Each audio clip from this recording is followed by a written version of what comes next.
the muscle of an electrical controlling circuits. So let's start now with this question. What is the difference between normally closed and normally open contacts? So we can illustrate with this figure now.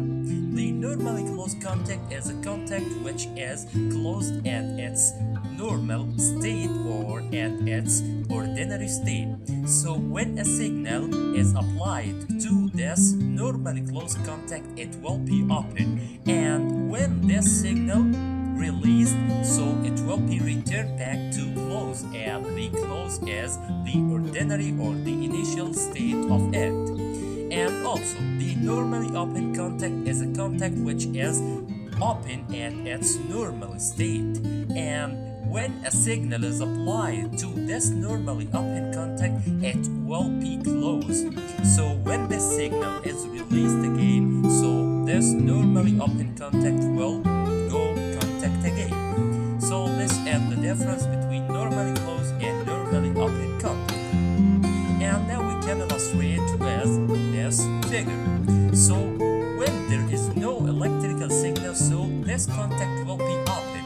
But here, when there is an electrical signal through this coil, so this contact will be closed until this signal is released, so it will go open again. So we will know that this contact is a normally open contact. And also at this figure, when we apply a voltage across this coil, so this contact will be closed here and this contact will be open. But when the signal is released, so when there is no signal, it will remain or it will go back to its original condition. This contact will go back to open and this contact will go back to closed. So this contact is supposed to be normally open and this contact is supposed to be normally closed. And also here, this is 1. So this contact is normally closed at its original condition, and this contact is here normally open, or this contact is normally closed at its original condition, and this contact is normally open at its original condition. So we can here, or it can be done here. So this one is a normally closed contact as it's, or it is closed on its original condition, and this one is open at its original condition. So now the important question is that what is a contactor? So a contactor is an electrically controlled switch used for switching an electrical power circuit. So simply we can say that the contactor is a switch which can turn on or turn off our circuit, but the signal which can control our circuit or which can control our contactor or which can make it on or off is an electrically controlled signal. So it isn't a mechanically signal, and this is the difference between the contactor and the normal switch. So the normal switch is controlled by a mechanical signal which is your hand, but this one is controlled by an electrical signal which is the signal which is applied to its coil.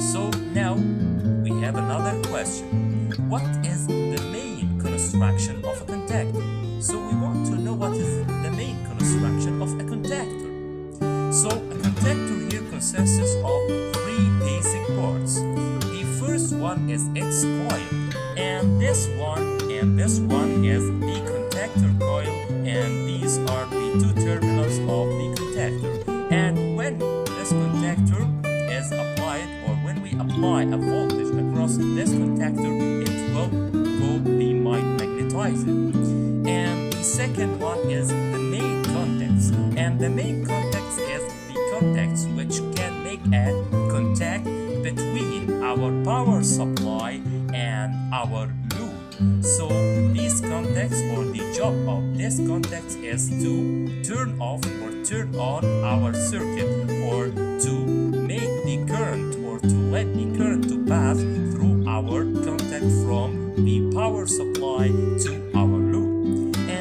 third one is the auxiliary contacts, and the auxiliary contacts is normally open and normally closed contacts, which is used in the controlling circuits or on the controlling designs, and we will see them later in the next lectures in the designing of our controlling circuits.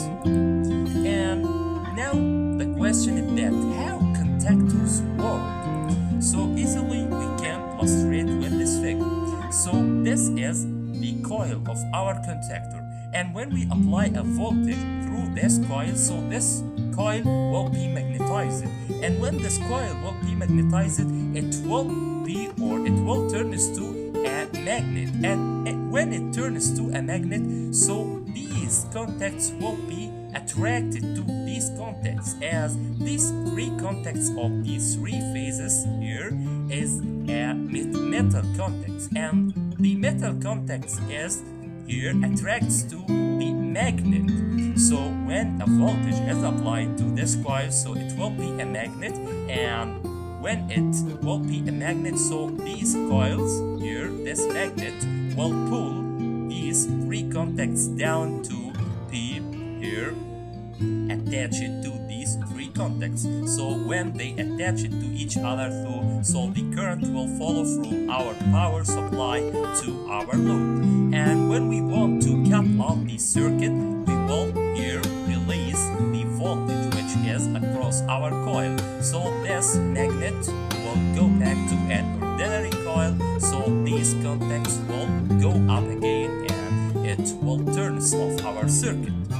And here this will be clear also. So when we apply a voltage across our coil, here we will find that the current will go from this point to this point. So when we apply a voltage, this terminal here or this contact will go down, it will be pulled down to attract it or to be attracted to our magnet, and the current will follow from this point to this point.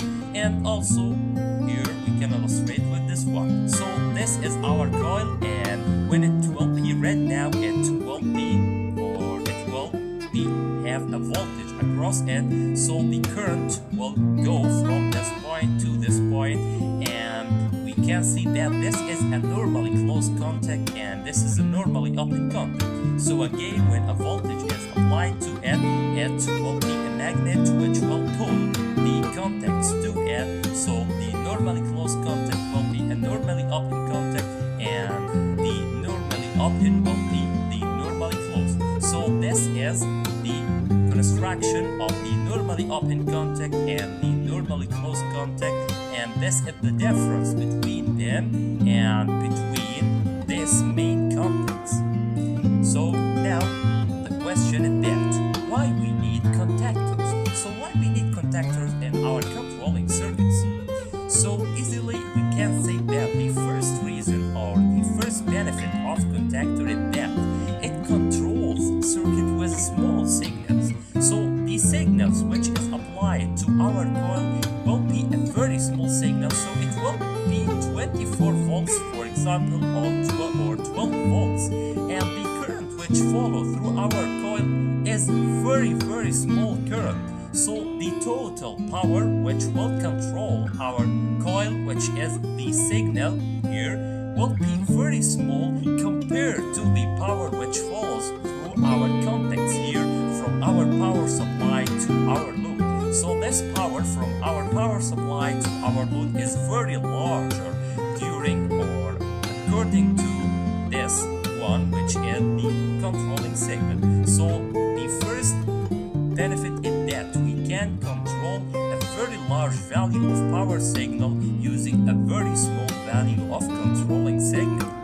And the second one is the controlling signal is well isolated, so there is no electrical connection or there is no electrical contacts between this coil and here this contacts, and this will make our system is a safer system. So this signal here have no connection to this power signal, so it's well isolated also.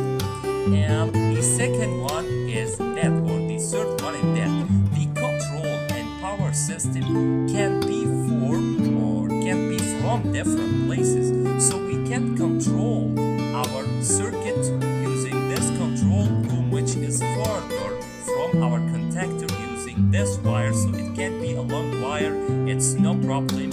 And also the power here room, which have our load or which have our power signal, can be here farther from our contactor. So this will make another benefit for us. So our contactor may be in one place and our power room may be in another place, and our controlling room may be in another place. As for the reason for this is that the controlling signal is isolated from the power signal. And now, what is the required data of a contactor? So if we want to buy a contactor, what is the required data with which we want to buy a contactor? So the first one is the coil voltage. So when we buy a contactor, we must know what is the voltage across the coil, or the voltage at which our coil will work. So for this contactor, for example, it works as 120 volts AC. So it works also at 50 or 60 hertz. So the first one is the coil voltage, and the second one is the contact currents. So the maximum current which will be or which can be passed from this contact or from the power supply to our load, which our contact can maintain or it can withstand. And the third one is the number of contacts. So the number of contacts of our contactor is an important one also, as we have a single phase contactor which have only one contact, which can have one contact from our power supply to our load, and we have also three-phase contact three-phase contactor which have three main contacts, and we have also some auxiliary contacts which we can use in our controlling circuit. And this is a shape of our contactor which we can use, and this is another shape, and this is another one, and this is the fourth one. So we can see that this is a normally closed contact and this is a normally open contact. So these contacts are some auxiliary contact which we use in our controlling design, and these three one is the main contact which will have the power or the total current from our power to our load. So the difference between these three ones and these here, this normally closed and this normally open, is that these three one will take the power here for us, or the total current from our power to our load, but these two ones which are the normally open and normally closed will have a very small current, as they will be used for the controlling signal, not for the power signal for our load. So now we want to know what are the samples of contactor, or the electrical samples of contactor. So this is the sample of our coil-operated contactor, and this is the sample of the normally closed contact, and this is the sample of the normally open contact. And also this is the sample of three-phase normally open contact. So this is the sample of the main contacts, which is the normally open. So when they are at normally open condition, they will be at this sample. And also this sample is for the normally open contact, and this sample for the normally closed contact.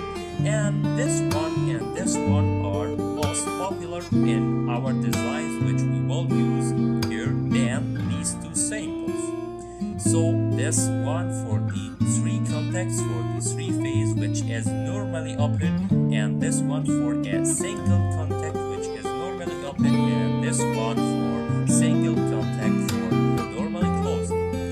And also we can hang auxiliary contacts to our contactor. So if our normally open and normally closed contact, which is the main contacts of our contactor, or which are the built-in contacts on our contactor, isn't sufficient, so we will hang auxiliary contacts, and we can say this, or we can see this and this contactor. So this is the main contactor, which have our main contacts, which are these three ones and these two ones for our coil.